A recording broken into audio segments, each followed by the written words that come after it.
बिस्मिल्लाहिर्रहमानिर्रहीम। अस्सलाम वालेकुम। आप देख रहे हैं लर्निंग विद मुज़म्मिल और हम लर्न कर रहे हैं ब्रेल मैथमेटिक्स नोटेशन। और आज ब्रेल मैथमेटिक्स नोटेशन का लेक्चर नंबर 8 है। इस लेक्चर में हम द मैथमेटिकल कॉमा को लर्न करेंगे, उसके साथ नेगेटिव नंबर्स को ब्रेल में कैसे लिखा जाता है वो भी लर्न करेंगे। और अगर मैथमेटिक्स में हमने पंक्चुएशन मार्क्स लगाने होंगे तो हम वो किस तरह लगाएंगे, और उसके साथ कंटिन्यूएशन साइन है। तो चलिए फर्स्ट ऑफ ऑल हम डिस्कस कर लेते हैं द मैथमेटिकल कॉमा। आपने अक्सर देखा होगा जब हम कोई अमाउंट लिखते हैं तो अमाउंट में कॉमा लगा होता है, ठीक है। आपके पास फर्स्ट एग्जांपल है 30,000, ठीक है, 30,000। तो अब एक जो पहली रकम है 30,000, इसमें कॉमा नहीं लगा हुआ, ओके। उसके बाद अगर आप सेकंड देखें तो इसमें भी 30,000 है, इसमें कॉमा लगा हुआ है, ठीक है। अब यहाँ कॉमा नहीं लगा हुआ और यहाँ कॉमा लगा हुआ है। अगर नहीं भी लगा हुआ तो फिर भी आपने लगा देना, ठीक है, ओके। आप जब भी आप रकम लिखते हैं तो ऑब्वियसली इस तरह 30 उसके बाद फिर थोड़ी स्पेस होती है, फिर 30 इस तरह आता है, ठीक है। कोई भी इलेक्ट्रॉनिक डिवाइस पे आप लिख दें, कैलकुलेटर पे लिखें, मोबाइल पे लिखें, तो ऐसे आता है। तो अब आपने इसको ब्रेल में कैसे लिखना है, तो हम मैथमेटिक कॉमा के लिए हम ब्रेल में .3 यूज करते हैं, ओके। अगर हम इंग्लिश कॉमा की बात करें तो इंग्लिश कॉमा के लिए हम क्या यूज करते हैं, .2।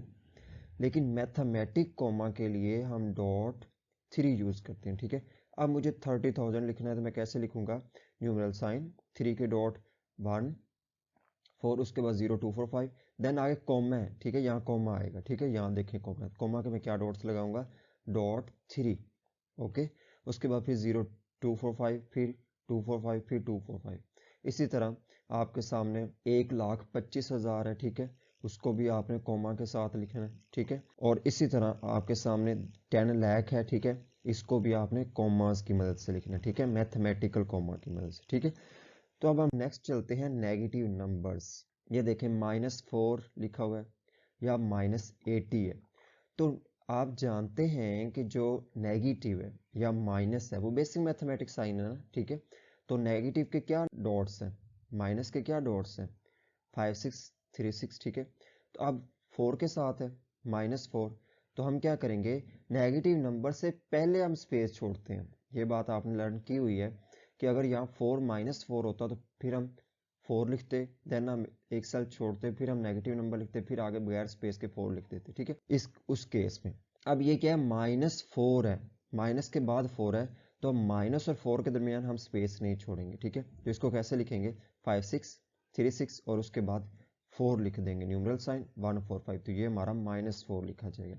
इसी तरह -80 को हम किस तरह लिखेंगे, माइनस के लिए 5 6 3 6 और उसके बाद न्यूमेरल साइन, और फिर 8 के लिए 1 2 5 और 0 के लिए 2 4 5। तो इस तरह हम माइनस के नंबर्स लिखेंगे। उसके बाद आ जाता है पंक्चुएशन, ठीक है।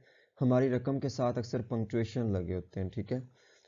अब ये पंक्चुएशन कौन सी लगी हुई है, ये हमारे पास फुल स्टॉप लगा हुआ है 144 के साथ, 25 के साथ कॉमा लगा हुआ है, ओके, 36 के साथ क्वेश्चन मार्क लगा हुआ है, 55 के साथ एक्सक्लेमेशन मार्क लगा हुआ है, ठीक है। अब इसको लिखना कैसे है, ये 144 फुल स्टॉप इज, इसको हम ऐसे लिखेंगे, पहले तो हम 144 लिख लेंगे, ठीक है, न्यूमेरल साइन, उसके बाद 144, उसके बाद हमने फुल स्टॉप लगाने से पहले .6 लगाना, ठीक है, ताकि ये सेपरेशन कर दे कि ये 144 है, उसके बाद ये .6 है, उसके बाद आगे फुल स्टॉप लगा हुआ। हमने मैथमेटिक्स में अगर पंक्चुएशन यूज करनी है, कहीं भी पंक्चुएशन यूज करनी है, तो हमने पंक्चुएशन के डॉट्स लगाने से पहले .6 लगा देना, ठीक है। अब इसी तरह 25 कॉमा है तो न्यूमेरल साइन 2 के .1 2 5 के 1 5, तो 25 हो जाएगा। फिर अगले सेल में .6 लगाएंगे, और फिर क्योंकि ये कॉमा जो है ये मैथमेटिकल कॉमा नहीं है, ये इंग्लिश वाला कॉमा है, ओके, ये पंक्चुएशन मार्क है, तो यहाँ कॉमा के हम क्या डॉट्स लगा देंगे, .2। अब देखें .2 से पहले हमने .6 लगाया, ओके। उसी के साथ है 36 क्वेश्चन मार्क, तो हम क्या करेंगे, न्यूमेरल साइन 3 के डॉट्स 1 4 और 6 के 1 2 4, और देन फिर हम क्या करेंगे, इसको सेपरेशन करने के लिए हम क्या करेंगे, .6 लगा देंगे, और उसके बाद फिर हम क्वेश्चन मार्क डॉट लगाएंगे जो कि है 2 3 6। इसी तरह 55 एक्सक्लेमेशन मार्क है, तो हम न्यूमरल साइन 15 ये 55 लिखा गया। उसके बाद अगले सेल में .6 और फिर हम एक्सक्लेमेशन के डॉट्स 2 3 5। एक बात आपने याद रखनी है कि मैथमेटिक्स में पंक्चुएशन अगर आती है तो पंक्चुएशन के डॉट्स लगाने से पहले हम .6 लगाएंगे, ठीक है। ये मिसालें आपके सामने हैं। उसके बाद लास्ट है हमारे पास कंटिन्यूएशन साइन, ठीक है। अब ये देखें, ये एक पूरी रकम एक लाइन पे लिखी हुई है, 1 + 2 + 3 + 4 + 5 + 6 + 7 + 8 + 9 + 10, ठीक है। अब ये जो है ये ब्रेल की तो एक लाइन में नहीं लिखा जाएगा, ये तो ऑब्वियसली बात है कि ब्रेल में एक लाइन में नहीं लिखा जा सकता, ठीक है। तो अब इसको कैसे करना है, अब मैं आपको बताता हूँ।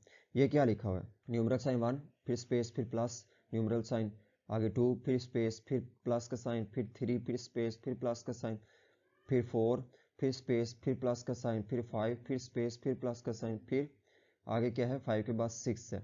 उसके बाद देखिए आगे लाइन कंप्लीट होगी। ओके, अब चूंकि ये एक रकम है और हमने यहाँ क्या लिखा है, हमने यहाँ 6 तक लिखा है, हम आगे क्या करेंगे, हम आगे .5 लगा देंगे जो कि इंडिकेट करेगा कंटिन्यूशन को, जो इंडिकेट करेगा कि ये जो निचली लाइन में जो डॉट्स लगे हुए हैं वो इसी रकम के ही डॉट्स लगे हुए हैं, ठीक है। मैंने क्या किया, मैंने .5 लगा दिया। उसके बाद आगे फिर मैंने +7 फिर स्पेस छोड़ के फिर +8 फिर स्पेस छोड़ के फिर +9 फिर स्पेस छोड़ के फिर मैंने क्या किया, +10 लिख दिया। तो मैथमेटिक में कंटिन्यूशन साइन के लिए हम क्या यूज करते हैं, .5। अब अगर हम इंग्लिश की बात करें तो इंग्लिश में हम वर्ड को कंटिन्यू रखने के लिए कि हम ये बताने के लिए कि ये आधा पार्ट इस लाइन में है और आधा पार्ट इस लाइन में, तो फिर हम बताते हैं कि ये जो आधा पार्ट हमने लिखा है आगे 3 6 के लगा देते हैं। तो 3 6 इंडिकेट करता है कि अभी वर्ड कंप्लीट नहीं हुआ, नेक्स्ट लाइन पे वर्ड का अगला पार्ट है, ठीक है। इंग्लिश में ऐसा ही होता है ना। तो मैथमेटिक्स में कंटिन्यूशन को शो करने के लिए हम .5 लगाते हैं, ठीक है। तो ये .5 आपके सामने है। आई होप कि आपको कुछ टर्म समझ आ गई होंगी, कंटिन्यूशन साइन किस तरह लिखते हैं, नेगेटिव नंबर कैसे लिखते हैं, मैथमेटिक कॉमा कैसे लिखते हैं और पंक्चुएशन मार्क मैथमेटिक्स में कैसे लगाते हैं वो आपको समझ आ गई होगी। अब तक के लिए इतना ही, अल्लाह हाफिज।